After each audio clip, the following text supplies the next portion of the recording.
Pour l'émergence d'une scène picturale ou artistique de la Guadeloupe, on a déjà l'élément qu'il faut, c'est-à-dire les artistes. Et c'est des gens qui sont vraiment au combat. C'est des gens qui font. C'est des gens qui n'ont pas toute cette logistique et pourtant qui n'arrivent pas à renoncer. On sent bien que c'est quelque chose qui est ancré en eux.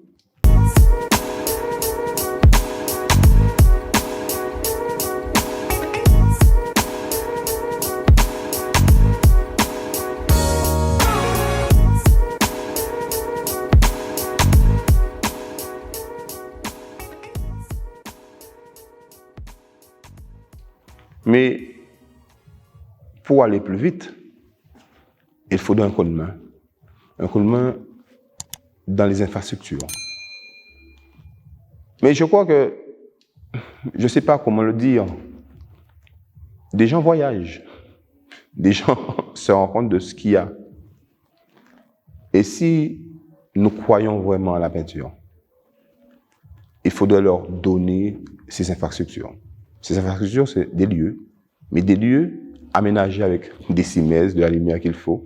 Mais au-delà de ça, je crois que nous allons partir même de ce qu'on, politiquement, on peut appeler un système culturel ou des initiatives. Simplement en mettant en place cette exposition, je dois rappeler qu'il faut un photographe. Et même avant le photographe, il y a déjà le peintre. Il y a le matériel qu'il doit aller acheter. Donc vous voyez, les châssis, il les achète, la peinture, les instruments pour peindre, il les achète. Donc c'est de l'économie. Lorsqu'il a terminé ses peintures, il ne peut pas les garder chez lui. Lorsqu'on peint ou lorsqu'on fait de la sculpture, c'est pour l'offrir au monde, donc l'offrir aux autres. Donc il faut un lieu. Ce lieu-là, il doit pouvoir être construit comme il faut, comme je disais, des cimaises, de l'éclairage, etc. Mais il faut transporter ces œuvres, donc il faut de la logistique. Lorsque je parle de lieu, je parle également d'un lieu où l'éclairagiste sera là, un scénographe sera là, des peintres pour repeindre les murs de la couleur que les artistes veulent. Il faut également un commissaire d'expo. Mais avant ça, il faut un photographe. Il faut faire les maquettes pour la communication. Donc vous voyez, autour de ce peintre, il y a toute flopée de métiers qui tournent. Vous voyez, c'est de l'économie. Et lorsque nous sommes dans un territoire, nous parlons d'économie, j'ai l'impression que nous ne prenons pas ça en compte. Exemple encore plus simple et plus flagrant. Je prends l'école de la Martinique. 80%, lorsque j'y étais, 80% des élèves étaient de la Guadeloupe. Mais 80% d'élèves de la Guadeloupe, on ne se rend pas compte que c'est l'économie qu'on fait tourner. C'est des gens qui vont loger, c'est des gens qui vont s'habiller, c'est des gens qui vont au cinéma, c'est des gens qui vont manger. Cet argent-là, il nous échappe. Donc, lorsqu'on parle d'économie, on ne peut pas nous dire que oui, ça coûte cher. Ça coûte cher d'un investissement qu'on voit immédiatement, mais on ne voit pas les retombées. Une étude a été faite il y a 5 ans de cela par le ministre de la Culture et qui nous disait, à grand étonnement de tout le monde, que la culture pesait, puisqu'on parle de poids, 5 fois plus que l'automobile. Donc les gens qui sont en charge du développement de ce pays-là devraient en prendre compte et tenir compte de cela. J'ai pas à leur dire, c'est leur boulot. Mais s'ils ne comprennent pas, c'est parce que peut-être ils sont mal encadrés. Il faudrait revoir ceux qui les encadrent ou ceux qui les conseillent. Je le dis sans vouloir personne. C'est une vérité. Les artistes souffrent de ce manque de structure. Les artistes souffrent de ce manque d'accompagnement. C'est un moyen également, puisque nous allons parler également de vitrine. Mais un artiste qui fait les beaux jours à l'extérieur, c'est une vitrine pour la Guadeloupe, puisqu'il dira « je suis guadeloupéen, je viens de la Guadeloupe ». Le seul fait de nommer cela, c'est des millions de vues et c'est une vitrine, je le redirai, une vitrine pour la Guadeloupe. Et ça, il faut le comprendre. Je dirais également que une exposition qui se fait sans documentation, c'est une exposition, à mon avis, qui n'existe pas. Puisque après le désaccrochage, il reste quoi comme trace? Que les livres ou que la documentation écrite ou photographique ou filmée de cette exposition. Il faut comprendre que de la manière que les choses sont embriquées ici, j'étais l'un des premiers à dire qu'il n'y avait pas de politique culturelle. Si, il y a une politique culturelle, mais pas celle qu'on attend. Si la politique culturelle est simplement de redresser ou de mettre et de dire qu'on a accompagné ou cet exploit, mais toute la logistique a été prise en compte par l'artiste. Et à la fin, nous faisons quoi? Nous faisons simplement une récupération de ce qui a été fait pour montrer notre catalogue à la fin de l'année? Non. Je crois qu'une politique culturelle, c'est quelque chose qui se fait lorsqu'il n'y a rien. Et Dieu sait qu'il n'y a rien. Tout est à faire. Moyen. C'est ça la politique, c'est court, moyen et long terme. C'est quoi le long terme pour eux? Je ne sais pas.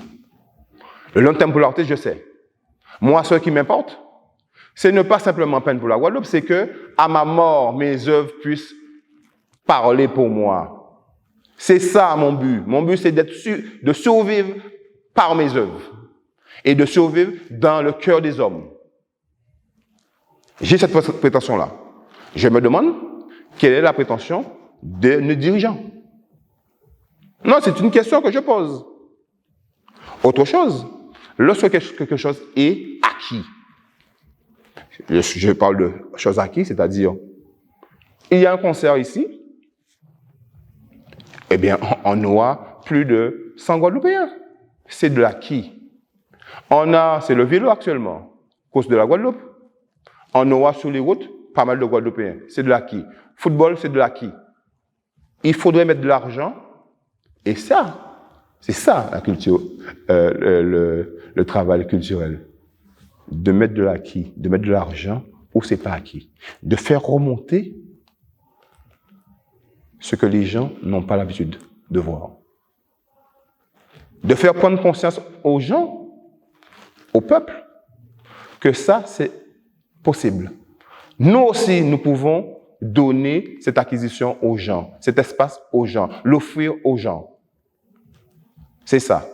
Ce n'est pas simplement de penser, parce que lorsque je fais un concert, j'aurai 10 000 personnes, et dans ces 10 000 personnes-là, ça, en Kenya, 4% à la population qui vote pour moi. Il faut, et je crois que lorsqu'un politique pense à sa réélection, ça donne rien de bon. Il doit faire ce qu'il pense de meilleur pour son peuple, puisqu'il a été élu sur le programme de vouloir faire ce qu'il y a de meilleur. Et il faut le faire. Je sais que ça on ne dort pas parce qu'il y a tellement à faire. Mais disons que l'année là, ça, c'est 100 cafés. Il y a café seulement ça. Et là, restant là, essayer de combler le restant là. Mais au moins, lorsque je vais terminer, comme l'a fait Proto, ni en région, ni en lycée, ni des lycées, ni en vélodrome. Les gens, ils retiennent quoi? Au moins, lorsqu'il est passé, il a laissé ça, il a laissé ça, il a laissé ça. C'est du concret, on ne peut pas revenir dessus. Il a. Et pour les arts plastiques, il n'y a rien. Ça fait des générations, il n'y a rien. J'entends parler, j'entends dire, mais concrètement, la pierre ne pousse pas, la pierre n'est pas implantée. Ou lorsque la pierre est implantée, il y a un beau bâtiment, mais le bâtiment, il est pratiquement pas fonctionnel. C'est-à-dire, on lui a pas donné les moyens de sa mission. Pourquoi? Je vais peut-être aller plus loin, et là, on va dire que je fais de la politique, mais j'en fais pas. Je réfléchis simplement. Les artistes font peur parce qu'ils réfléchissent. On aime des peuples qui ne réfléchissent pas. Messieurs, réveillez-vous. Nous, on entend ce que dit le peuple et on est en avance. On est ce qu'on appelle, vous savez, des phares. On éclaire lorsqu'il y a la tempête. On éclaire dans la nuit noire. Et lorsqu'on est trop près, on éblouit. On n'est pas là pour éblouir. On est là pour montrer le chemin. Ceux qui veulent éblouir, c'est leur problème. Mais lorsqu'on éblouit, les gens ne voient pas. N'oubliez jamais ça. Pour comprendre ma peinture, je crois sincèrement que ma peinture vient d'une installation de vidéo que j'avais réalisée lors de mon diplôme de 5e année, que j'ai eu avec les félicitations du jury, un jury composé de personnes diverses. Donc, je l'ai en tête de ce jury. Représentant pour les Antilles, puisqu'il y a un représentant des Antilles, c'était Michel Rovelas. Le directeur ou le président du jury, c'était Franck Etienne, l'haïtien Franck Etienne, qui est décédé, écrivain noir et peintre également. Et il y avait également 2 directeurs d'école. Le directeur d'école de l'ISMA et le directeur de l'école de Saint-Étienne. Voilà les membres de mon jury qui m'ont donné avec les félicitations du jury. Donc, je disais que j'avais réalisé une installation vidéo qui traitait du lait rose. En arrivant il y a 25 ans en Guadeloupe, mise en place d'une vidéo avec plus de 5 postes de téléviseurs plus des machines qui tournent, c'était pas possible. On voit même que pour faire une peinture, installer une peinture ici, c'est déjà compliqué. Donc, en regardant cette vidéo, j'ai vu qu'il y avait quelque chose qui m'intéressait là-dedans, c'est la composition de la lumière, comment la lumière se répartissait sur les écrans. Et la chose également qui m'interroge ici, c'est le paysage. Comment le Guadeloupéen, comment l'être est dans son paysage. Je me rends compte d'une chose, c'est que lorsqu'on vient ici, on regarde le paysage, mais on ne va pas à la rencontre de l'humain. L'humain est pratiquement effacé. Et c'est un humain qui est présent, mais en même temps, on le voit, qui apparaît seulement lors des grèves. Mais sinon, c'est le paysage qui domine. Et c'est pourquoi j'ai été dans l'abstraction, en me disant, voilà, je vais effacer l'humain, je vais mettre de la couleur, je vais mettre des formes, et je veux m'éloigner, c'est-à-dire créer un paysage vu du ciel, un paysage satellitaire, et où les éléments généralement tournent pratiquement en cercle, parce que ce cercle-là va renvoyer, à mon sens, à l'arc des Antilles. Il renvoie également, comme j'ai travaillé sur le lait rose, au cercle qu'on retrouve dans le lait rose, au cercle magique, etc. Mais c'est dans cette composition circulaire et tout autour fragmenté, parce que ce peuple également est un peuple fragmenté. Et chose que je dis également, chaque fragment, pour moi, c'est également un territoire, et le territoire n'est pas borné simplement à du paysage, mais à l'être qui vit dedans.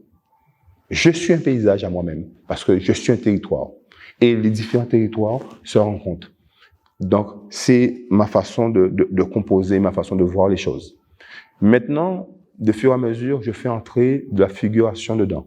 Donc, des éléments où ils peuvent voir la petite maison, et là, ce sont des poissons. Mais, pour vous dire vraiment comment j'entre dans la toile, j'entre dans la peinture, je crois Ce qui m'intéresse dans cette aventure-là, ce sont des questions de peintre. Le tout, pour moi, c'est l'illusion pour que la personne ne puisse pas se décrocher. Comment je fais avancer la couleur? Comment je fais avancer la matière? Comment je fais avancer le trait? Comment on peut mettre des dessins, et je le dis, pas un dessin, des dessins, des différentes façons de représenter. C'est quoi la représentation? Ce sont ces questions-là qui m'animent avant tout. Et ensuite, dans un projet global, où ici, là, c'est sur, je sais pas moi, je vais travailler ici sur, je sais pas moi, les maisons créoles, ici, je vais travailler, je sais pas moi, sur c'est un prétexte. Mais au fond de ce prétexte, comment résoudre les questions qui sont des questions de peinture? Parce que je suis dans la peinture, je ne fais pas autre chose.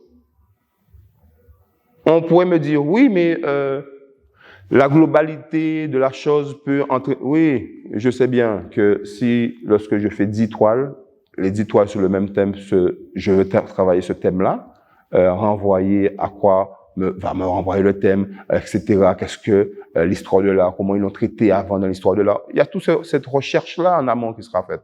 Mais vraiment, je vous le dis, c'est cette confrontation-là. Ce travail acharné de maçon au pied du mur. C'est pas vraiment la maison qui m'intéresse. J'ai une vision de la maison, j'ai une vision de comment on vit dans la maison, mais c'est de bien construire la maison qui m'intéresse. Parce que le lieu est sismique, le lieu est cyclonique, mais je veux une maison solide. L'architecture, généralement, dans mes toiles, on va les voir si on les met en noir et blanc. Et lorsqu'on les met en noir et blanc, l'architecture paraît, elle est solide. Le graphisme est là. Et la couleur, où on me dit, oui, c'est un coloriste. Non, la couleur est là simplement pour vous appâter. Il faut bien vous appâter. C'est, lorsque je suis pas là, je crois que la peinture doit être cette conversation entre l'individu et la toile. Moi, je suis pas... Cette peinture doit avoir ce discours interne. Et ce discours interne, je l'ai travaillé. Parce que j'y ai pensé. Et ma pensée y est. Je ne dis pas que toute ma pensée y est, mais ma pensée doit y être. Mais, il n'y a pas que ça. Il y a également ce travail de peinture. Parce que si on s'arrête simplement sur ce jeu de peinture, on ne peut pas dire, excusez-moi, cette modestie, ouais, il ne sait pas composer, il ne sait pas peindre. Oui, il sait le faire. Ah ouais, mais qu'est-ce qu'il dit? Eh bien, lorsqu'on va le regarder sur 2, 3, 4 toiles, le discours sortira, parce que le discours a été pensé. Donc, de dire, généralement, lorsque les gens arrivent, qu'est-ce que tu as voulu dire? Et de dire que oui, le peintre doit pouvoir discourir sur son travail. Certes. Mais pourquoi le peintre doit toujours être à la barre? C'est-à-dire, doit être là pour pouvoir expliquer. Je dirais également aux spectateurs que vous êtes là également et apprenez à voir, à regarder. Vous voyez, il faut renvoyer les choses. Et je crois que également, dans cette peinture, elle est nourrie de ce que je suis. C'est-à-dire, je suis guadeloupéen, je suis trois-rivierien et j'aime cette pensée guadeloupéenne. C'est-à-dire, c'est derrière mon qui ni mon. Les choses ne sont pas montrées d'emblée. La peinture, elle est méditative. Il faut prendre le temps d'entrer dedans. Il faut prendre le temps de l'immédiateté. Ce n'est pas ma chose. Ma peinture est travaillée avec le temps. Je mets du temps. Comment je mets du temps? Je mets du temps parce que je vais superposer des strates. Lorsqu'on va regarder de près, il y a cette stratification qui se met en place. Cette stratification renvoie au temps. Cette stratification renvoie à l'histoire. Cette stratification renvoie aux choses cachées. Les choses qui sont derrière les choses. Cette vérité qu'on doit essayer de nous cacher et qui, tôt ou tard, va remonter. C'est également ça, ma peinture. Ma peinture n'est pas simplement ce que vous voyez dans l'immédiateté. Je piège les gens parce que j'ai une idée qui est derrière. Et cette idée-là, il est dévoilé lorsqu'on prend le temps de regarder. Et de fur et à mesure, comme j'allais dire, je laisse des pierres, le petit poussé, on laisse des pierres. Et ceux qui suivent la trace pourront suivre le chemin. Donc, il faut suivre la trace. Il faut suivre les petites pierres que je laisse. Je ne dis pas tout d'emblée, mais je sais où je vais. Et je vous l'ai dit. Je vous ai dit, ce qui m'intéresse, c'est de laisser quelque chose après ma mort. C'est la seule chose qui m'intéresse. Rien d'autre. Ça peut prendre 10 ans, 20 ans, 30 ans. Mais je veux qu'après, dans le cœur des hommes, comme on le fait pour Picasso, comme on le fait pour Bois, comme on le fait pour les autres, qu'on puisse le faire également pour moi. Dire que sa petite contribution a apporté ça. Il a une vision différente des autres, qu'on n'a pas pu voir dans l'immédiateté, mais avec le temps, on peut le voir. Et je le répète à nouveau, j'y crois énormément à la peinture guadeloupéenne. Sinon, on t'est arrêté. Je vois les peintres guadeloupéens, je vois ce qu'ils donnent à voir, je vois leur engagement, je vois l'enthousiasme, je vois qu'ils ne sont pas là simplement dans une quête monétaire. Il y a quelque chose de plus grand dans leur peinture. Et ça, tôt ou tard, il suffira d'un seul. Je le dis un seul. Dès qu'un seul passera de l'autre côté, on va se poser la question, il vient d'où?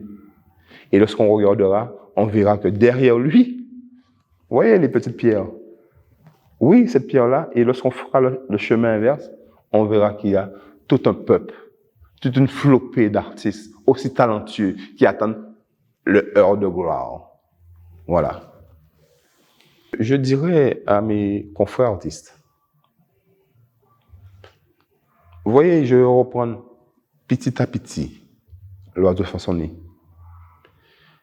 Mais lorsque l'oiseau fait son nid, l'oiseau n'est jamais seul. Il y a des capotés brindilles par brindilles. Être à plusieurs, c'est plus fort. On sait que l'artiste est individuel, mais essayez de travailler ensemble. Essayez de soutenir vos collègues. Même lorsqu'il y a des choses qui ne sont pas bonnes. Ne le dites pas en public. Voyez à côté, dis-le. Je remercie tous ceux, et je le dis bien, tous ceux qui ont posé leur pierre. Tous ceux qui ont essayé de mettre en place des choses pour que cette peinture puisse être vue par le monde entier. Ils l'ont fait peut-être maladroitement, mais ils ont fait. Et quelqu'un qui fait, il faut l'applaudir. Il faut le dire, continue. Mais tu peux mieux faire. C'est ça. Voir toujours le positif chez l'autre. Voir toujours la pierre qu'on ajoute en plus. Il y a des gens qui peuvent faire plus et les forcer à faire plus. Mais, comme je le dis, c'est une construction. Qu'à-nous qu'a fait pour ce pays-là? C'est la question qu'on m'a posée une fois et qu'on était capable de... Et maintenant, on va dire, moi, mais ça va faire. C'est sans ça faire. Ça fait peinti. Ça fait peinti. Et j'essaie de le faire le mieux possible. Si là, c'est jardin à faire, fais le mieux possible. Sans pour autant pour y mettre produit dans le jardin, pour faire plaisir, pour ne pas empoisonner les gens. Fais avec cœur. Fais. Et dès qu'on fait quelque chose de sincère, on fait quelque chose avec la vérité, ça se voit. Et ça va s'entendre. Et on ne pourra qu'avancer. Et rien ne peut empêcher la vérité d'avancer. C'est ça le mot de fin, s'il y a le mot de fin.